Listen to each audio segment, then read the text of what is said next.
오늘날 전 세계적으로 정신적 질환을 앓고 있는 사람들이 거의 18%에 해당된다. 3억 2천만 명이 매년 이 정신적 질환으로 고통을 받고 있는데 이 숫자가 계속 늘어나고 있는 추세라는 겁니다. 이것은 각종 병명으로 따지면 우울증, 공황장애 또는 특히 여성들에게는 더 많은 이 정신적 질환을 앓고 있다고 합니다. 강박 충동 장애와 외상 후 스트레스 장애 등 불안 장애를 겪고 있는 사람들이 매년 증가하고 있다. 그래서 가장 신경 안정제의 수요가 폭발적으로 늘고 있다. 무엇 때문에 사람들은 이런 정신병을 앓고 있을까?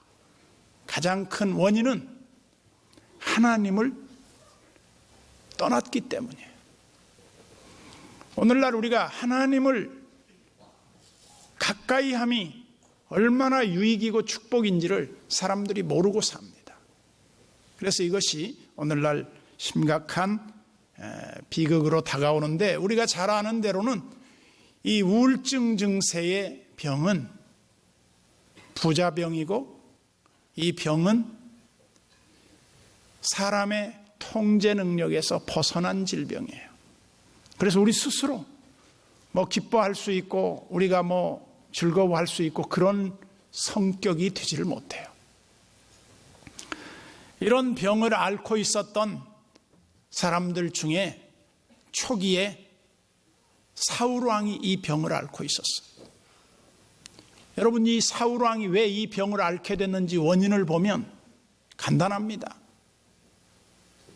그것은 하나님을 떠나 자기 생각으로 자기 마음대로 살았을 때 오는 병이었다는 거예요.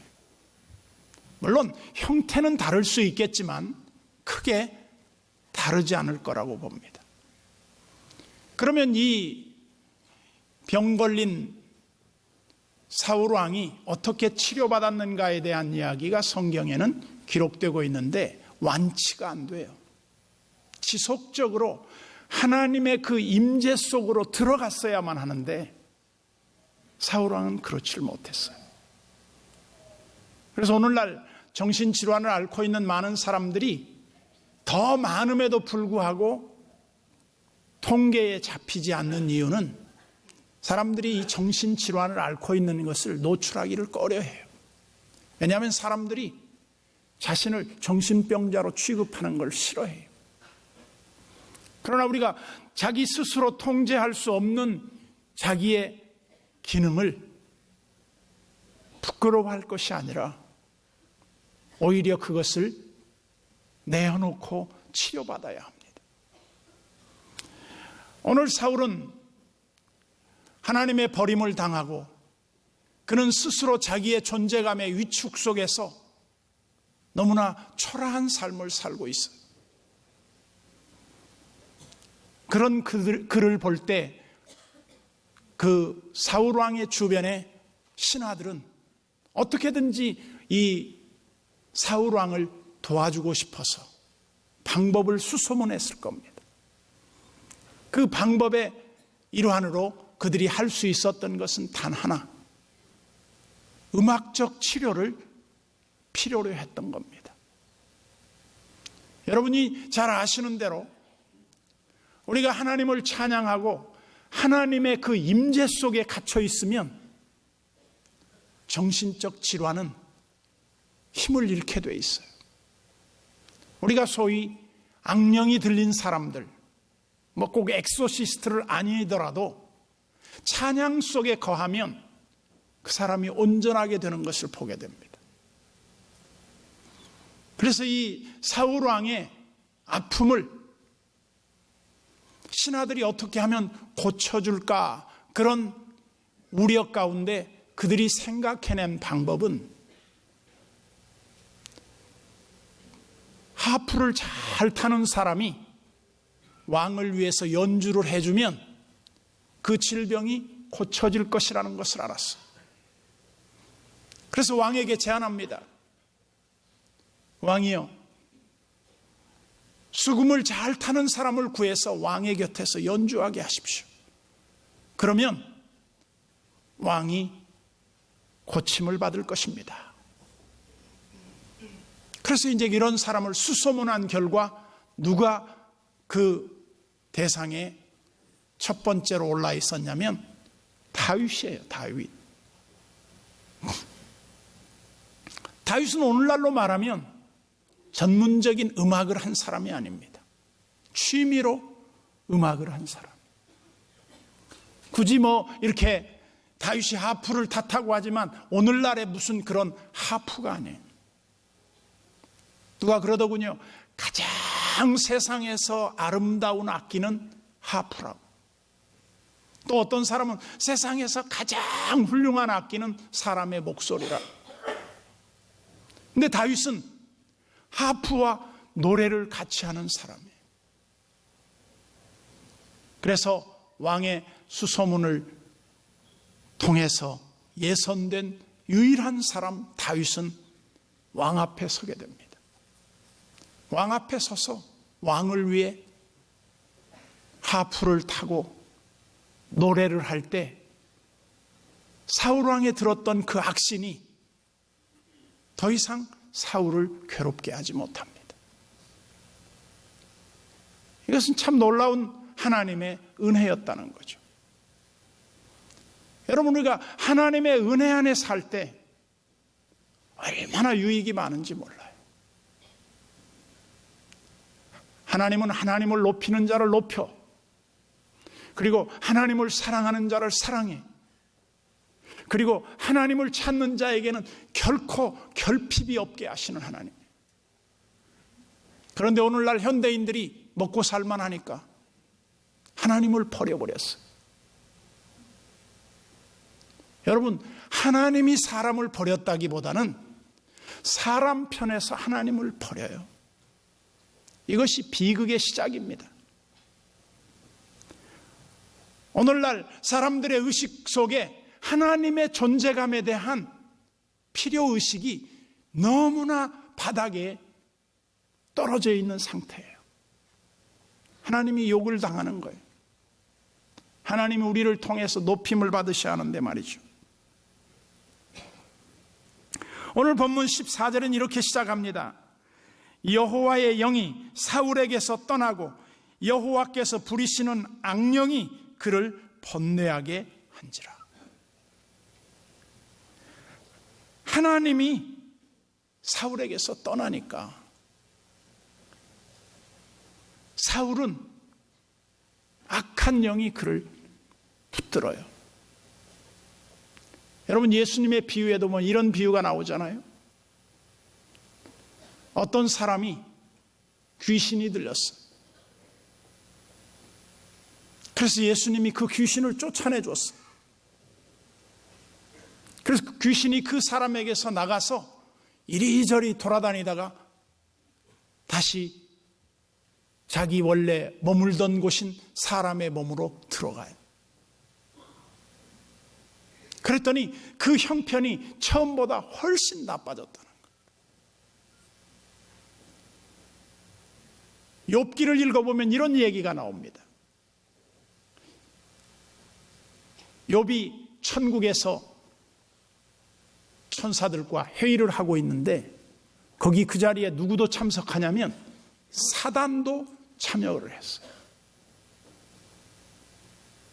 그래서 하나님이 회의를 하다 말고 사단에게 말을 해요. 사단, 잘 있었냐? 예. 너 어디 갔다 왔니? 예. 저 세상 여기저기 마음대로 돌아다니다 왔습니다. 그래, 세상 돌아다니는데 세상에서 제일 하나님 잘 섬기는 욥을 만나봤니? 그랬더니 네, 만나봤습니다. 욥이 어떻더나? 예, 욥은 하나님이 복 주셔서 잘 삽디다. 뿐만 아니라 욥은 하나님이 주신 복 때문에 유혹도 안 받고 하나님 잘 섬깁디다. 누구라도 그렇게 욥처럼 복을 주면 하나님 잘 섬기지 않겠습니까? 이 말에 하나님이 욥에게 이런 말을 해요. 네가 내 종 욥을 유혹해 봤는데 만약에 그가 내가 준 축복 때문이라면 그 축복을 한번 없애봐라. 그래도 욥은 나를 잘 섬길 거야. 그래서 그 유명한 얘기가 나오잖아요. 욥의 모든 걸 다 빼앗깁니다. 7 아들과 10 딸을 잃어버립니다. 하루아침에 빈털터리가 됐습니다. 그런데 그는 찬송합니다. 뭐라고? 주신 자도 하나님 아버지시며 가져가신 분도 하나님이시온데 내가 무슨 말을 하오며 오히려 하나님을 찬송할 뿐입니다. 하나님을 찬양해. 온 몸이 병들어요. 온 몸이 만신창이가 돼요. 그럼에도 불구하고 그는 하나님을 사랑합니다. 하나님 앞에 욥은 인정을 받아요. 그 이유가 뭡니까? 욥은 보이는 어떤 것 때문에 사는 것이 아니라 보이지 아니하는 하나님을 가장 소중하게 여기는 것. 여러분, 창세기에서부터 신명기까지 일명 모세오경을 읽다 보면 역사의 시작, 인류의 시작, 모든 것의 시작이 이 창세기에서부터 시작이 됩니다. 그런데 그 창세기부터 시작된 모세오경의 말미에 신명기 마지막 부분에 보면 이렇게 말합니다. 내가 오늘날 너의 앞에 생사화복을 두노니 네가 살기 위해서 복된 길을 택하고 네가 살기 위해서 하나님이 기뻐하시는 길을 가라고 그러는 거예요. 그 말에 많은 사람들이 아멘, 아멘 그래 합니다.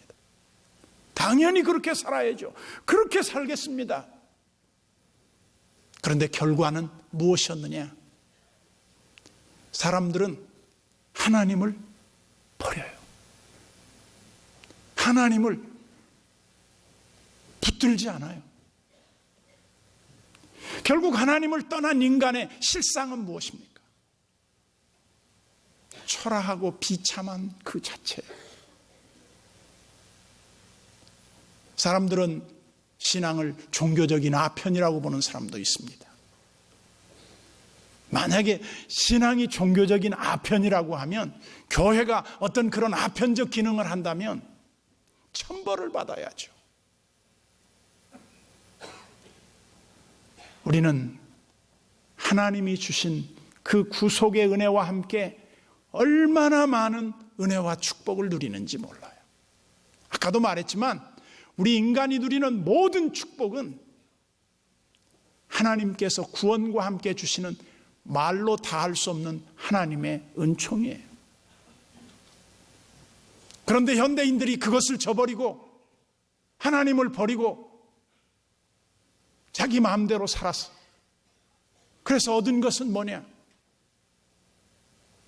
정신적인 질병이에요. 이것이 좀 품위 있게 말하면 스트레스고요. 좀 쉽게 말하면 정신질환이에요. 왜 이렇게 됐는가? 그 원인은 사울왕에서 찾아보면 자기 생각이에요. 여러분, 내가 신앙의 많은 부분을 보니까 왜 기도합니까? 내 생각대로 살려고 하는 것을 깨뜨리기 위해서 기도하는 거예요. 내 생각대로 살지 않으려고 기도하는 거예요.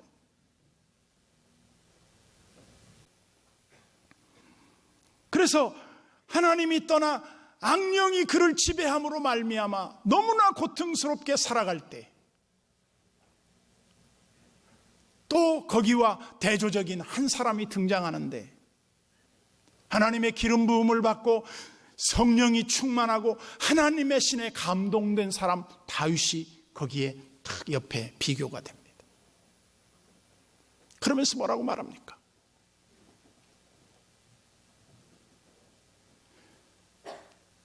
다윗이 하프를 켜며 하나님을 찬양하며 살 때 그는 외로운 시골의 한 목동에 불과했어요. 정식으로 그는 교육을 받아본 적이 없어요.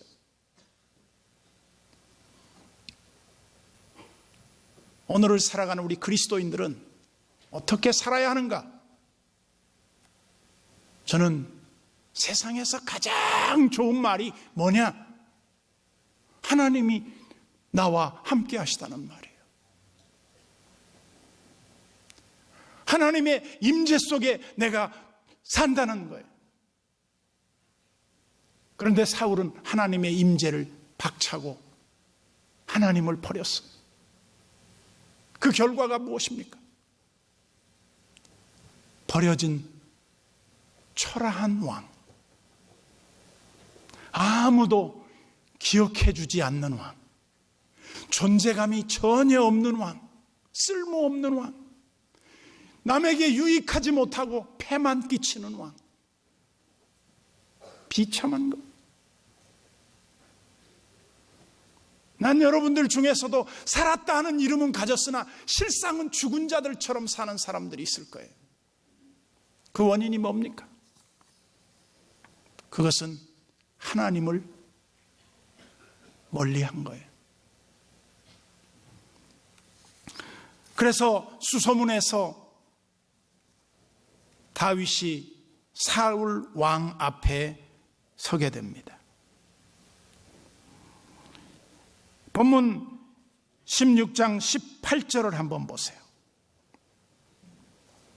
18절에 보면 이런 말씀이 있습니다. 소년 중 한 사람이 대답하여 이르되 내가 베들레헴 사람 이새의 아들을 본즉 수금을 탈 줄 알고 용기와 무용과 구변이 있는 준수한 자라. 여호와께서 그와 함께 계시더이다. 여러분, 하나님이 함께하는 것을 누가 할까요? 어떻게 할까요? 척 보면 알아요. 아, 저 사람 하나님 함께하는 사람이다.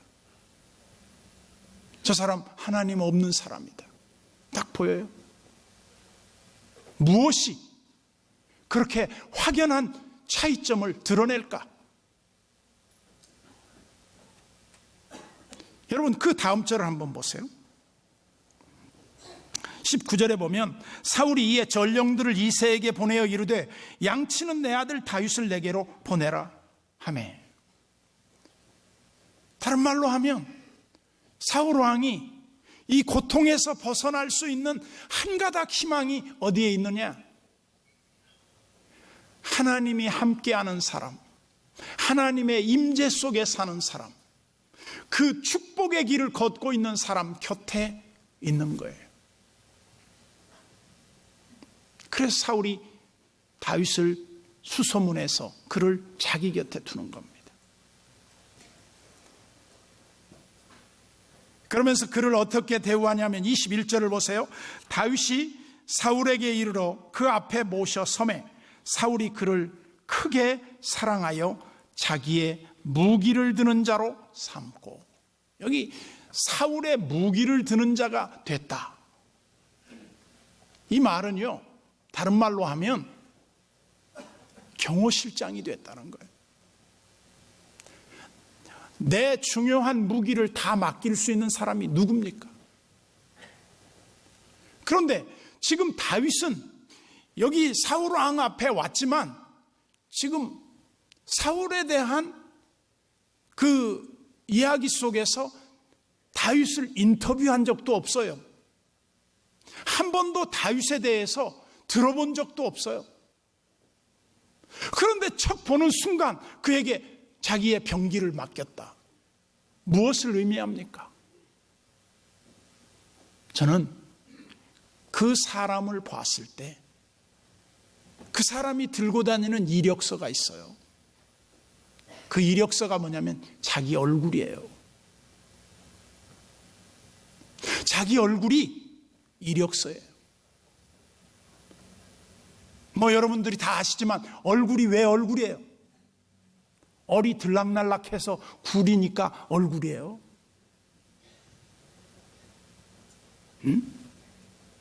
여러분, 자기 얼굴에 책임을 지세요. 얼굴이 무엇을 생각하느냐에 따라서 그 사람의 얼굴이 변해요. 유명한 레오나르도 다빈치의 만찬, 그 그림의 주연 예수 그리스도, 교회 성가대장이었어요. 그런데 마지막으로 유다를 그리지 못했어요. 그런데 마지막으로 유다를 어디서 찾냐면 흉악범들이 수용되어 있는 감옥에 가서 찾아요. 그래서 죄송하지만 당신이 내 그림의 유다로 좀 모델이 돼달라. 나중에 알고 봤더니 그 예수님의 모델과 유다의 모델이 동일 인물이에요. 이렇게 사람이 달라질 수 있어요. 하나님을 사랑하고 하나님의 뜻 가운데 살았던 한 사람은 예수님의 모델이 될 수 있어요. 그러나 하나님을 버리고 인간 이하의 삶을 살아가는 그는 예수님을 팔아먹는 막된 모델이 될 수밖에 없었던 거죠. 사랑하는 성도 여러분, 우리의 삶은 하나님의 임재 안에 갇혀 하나님의 손에 붙들려 살 때 가장 아름다운 겁니다. 초대 교부 중에 크리소스톰이라고 하는 사람이 있어요. 이 크리소스톰은 그야말로 황금의 입을 가진 설교자로 알려졌어요. 별명이 황금의 입이었어요. 얼마나 설교를 훌륭하게 잘했으면 황금의 입이라고 별명을 붙였겠습니까? 그런데 이 사람이 그 지역을 다 자기 교구를 관리하면서 한 외딴 시골에 한 번씩 가기가 쉽지 않은 곳에 어떻게 하면 사역자를 세워서 교회를 돌보게 할까 생각하다가 그 시골에 한 농부를 선택해서 그 사람에게 예배 방법을 가르쳐 줬어요.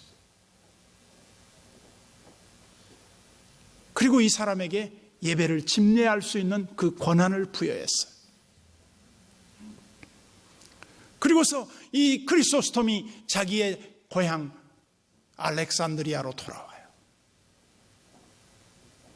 돌아와서 그가 어떻게 예배를 집례할까 마음이 불안하고 안 돼서 시간을 내서 이 시골 농부 사제가 어떻게 예배하나 얼마 후에 몰래 기둥나무 뒤에서 그 설교를 듣게 돼요. 근데 이 시골 농부가 설교를 하는데 기둥나무 뒤에 숨어서 예배를 드리던 크리소스톰이 한없이 울었어. 세상에 저렇게 훌륭한 말씀을 전하다니. 예배 후에 이 사람이 강단 앞으로 달려나가서 그 농부 사제에게 나를 좀 안수해 주시오. 나를 좀 축복해 주시오. 이렇게 보니까 대사제 크리소스톰이에요. 아니 왜 이러십니까? 제가 사제님한테 안수를 받고 축복을 받아야죠. 아니라고. 내가 지금까지 당신처럼 이렇게 훌륭한 말씀을 전하는 사람을 처음 봤다.